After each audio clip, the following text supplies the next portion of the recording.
Good morning. देखो चा छाड़ा किन्तु आमार दिनटा शुरू हय ना, ताई आजके चले एसेछि चायेर दोकाने एक कप गरम चा खेये बाकी काजटा शुरू करब। चायेर दोकाने बसे आछि, चा खाচ্ছি আর उपलब्धि করছি চারপাশটা এটা বাজার, কত লোকের যাওয়া আসা দেখছি, কি কি কাজ করছে। আমার না এরকম অবজার্ভ করতে খুব ভালো লাগে, এইভাবেই সময়টা কাটালাম আর কি। আর দেখো আমি কিন্তু রেডি হয়ে বেরিয়েছি, আর কদিন ধরে না একটু মানে ঠান্ডা মনে হয় লেগে গেছে। Good morning. আমি না সময় সুযোগ কোনোটাই পাইনি এর আগে তোমাদের সামনে আসার, তো এই এলাম। এখন যাচ্ছি মন্দিরে। আজকে হচ্ছে আমি খুব ভুল না হই আজকে রামনবমী, অন্নপূর্ণা পুজো আজকে, কারণ আমাদের দু তিন জায়গায় নিমন্ত্রণ আছে পুজোর, তো কোনোটাইতে তো আমি অ্যাটেন্ড করতে পারছি না। আর কোনোবারেই মানে লাস্ট 4-5 বছর ধরে তো পারি না, মা যায়। তবে তো আমাদের বাড়ির উপরে মানে আমাদের উপরে ফ্ল্যাটেই পুজো বেশ বড় করে হচ্ছে, মা যাবে ঠাকুর পুজো দিতে, সবই বাবা এনে দিয়েছে সরঞ্জাম, আর আমি জাস্ট বলে দিয়ে এলাম সব কিছু। তো এখন যাচ্ছি মন্দিরে, পুজো করব করে তো অফিস। আজকে এই জামাটা পরেছি, সাহস করে অফিসে গিয়েই চেঞ্জ করে ইউনিফর্ম পরে নিতে হবে, তাই জন্যে শনিবারটা না আমি পুরোটাই চেষ্টা করি যতটা পরিষ্কার থাকা যায় এবং থেকে পুজোটা করা যায়, এটাই। চলো ব্লগে থেকো, লাস্ট অবধি দেখা হচ্ছে।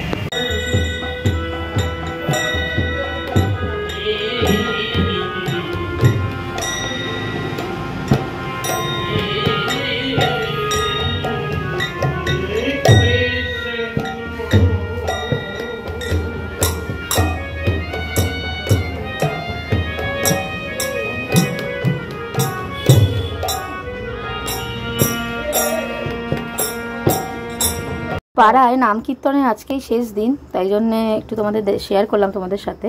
আর এই যে দেখো পুজো হচ্ছে, চৈত্র মাসে দুর্গা পূজা, এটা নিয়ে কিন্তু অনেকেরই অনেক মতামত আছে যে এটা রাবণের পুজো না রামের। তবে বলে দিই এটা রামের পুজো নয়, কেন রামজি যেই পুজোটা করেছিলেন সেটা আমাদের শরৎকালে সেই দুর্গা পুজোটা হয়, এটা চৈত্র মাসের বাসন্তী পুজো। আর দেখো মন্দিরে যাওয়ার পথে এই গাছটা চোখে পড়লো, পুরো ফুলে ভর্তি হয়ে গেছে, বসন্তের ছোঁয়া যে লেগে আছে সেটা বুঝতেই পারছো।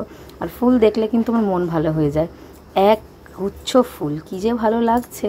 আর আজকে মায়ের মন্দিরটায় প্রচুর ভিড় হয়েছে, অগণিত ভক্তগণ এসছে, কারণ আজকের দিনটা খুবই খুবই স্পেশাল। আর মায়ের মন্দিরে যদিও ভক্ত লেগেই থাকে, কারণ মা হচ্ছে ইচ্ছেময়ী, মা সবার ইচ্ছে পূরণ করে। আর উপরে দেখো পায়রারা কি সুন্দর পাখনা মেলছে, তবে প্রচণ্ড রোদ, পুড়ে যাচ্ছি, গরমটা এত পড়েছে না, দেখো পুরে একদম, জানি না ক্যামেরায় কতটা বোঝা যাচ্ছে।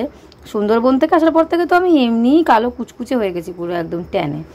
যাই হোক, এই যে একটু ব্রেকফাস্ট করে নিচ্ছি, কারণ সময় পাইনি। এটা কিন্তু নিরামিষ দোকান, আর আমার খেতে খুব ভালো লাগে এখান থেকে। আমার কেন, আমার বন্ধুদেরও এখান থেকে খেতে খুব ভালো লাগে। এই যে ইউনিফর্ম চেঞ্জ করে নিয়েছি, যেটা পরে এসেছিলাম আর কি, পুজো দেওয়া গেছে, আমি শনিবার করে চেঞ্জ করে নিই ইউনিফর্ম। আর এরকম খাবার বার করে রেখে দিয়েছি, গরম এখন খুব, এই জন্যে চলো যাই অফিস। তার কিছু এখন দেখাতে পারবো না, আবার যখন খেতে আসবো তখন, ঠিক আছে? চলো, অনেক কথা তোমাদের শেয়ার করা ছিল, করেছি, আরও আছে, ফ্যানটা অফ করে। তো কাঠফাটা রোদ, মানে কিছু বলার নেই, জামাটা পরে যায়, এত গরম হয় না, ভীষণ রোদ আজকে।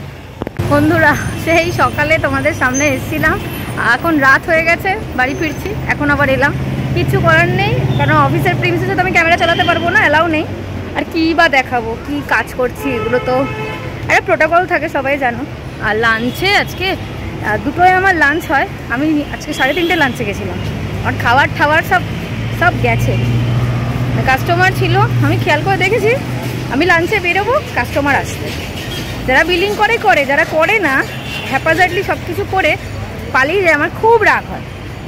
তাইও কিছু বলা যাবে না, কাজ তো কাজই। আর বিকেলে চা খেয়েছি একটু, আমার পেয়েছে প্রচণ্ড খিদে, সকালে যেহেতু ভালো খেয়েছি আর কি কিনে, তাই আর ভেবেছি কিনে খাবো না। ব্লগের শুরুতেই বলেছিলাম যে অন্নপূর্ণা পুজোর নিমন্ত্রণ আছে 2 জায়গায়, মা 2টো জায়গাতেই গেছে, অবশ্যই একটা জায়গাতে খেয়েছে আর একটা জায়গা থেকে পার্সেল পেয়েছে, সেটা গিয়ে আমি এখন খাবো। দেখি আগে কতক্ষণে বাড়ি পৌঁছে, চলো বাড়ি গিয়ে দেখা হচ্ছে। কোথায় বলে না মায়ের লীলা, মানে তার কোনো শেষ নেই। আমি তোমাদের একটু আগেই বলছিলাম যে আমার প্রচণ্ড খিদে পেয়েছে, সত্যি কথা বলতে আমি এখানে মায়ের একটা প্রসাদ খেয়ে সত্যি বলছি আমার খিদেটা একদম মিলিয়ে গেছে। জাস্ট এক টুকরো একটা ফল খেয়েছিলাম। আর এই যে দেখো পায়েস, অন্নপূর্ণা পুজোতে গেছিলো, তো অন্নভোগ তো নিয়ে এসছে, সঙ্গে নিয়ে এসছে এই পায়েস। এই পায়েসটা খেতে এত ভালো হয় যে কি বলবো। ওই দেখো পার্সেল বলেছিলাম, পার্সেলে দিয়েছে পোলাও, বেগুনি, আলুর দম, আর ছিল হচ্ছে পনিরের তরকারি। ওটা হয়তো দুধ পনির বা পনির মহারানি হবে। খেতে খুবই ভালো ছিল। সঙ্গে ছিল পায়েস আর ছানার মিষ্টি। তবে এটা আমাদের ওপরে ফ্ল্যাটের, তার থেকে না যেই পায়েসটা আমি আগে খেয়েছি আমার ওটা খুব টেস্টি লেগেছে। আর জাস্ট খাবারগুলো জাস্ট অসাম ছিল, অসাম। এমনি পুজোর প্রসাদের টেস্টই আলাদা হয়, তার মধ্যে তো পোলাও আমার ফেভারিট।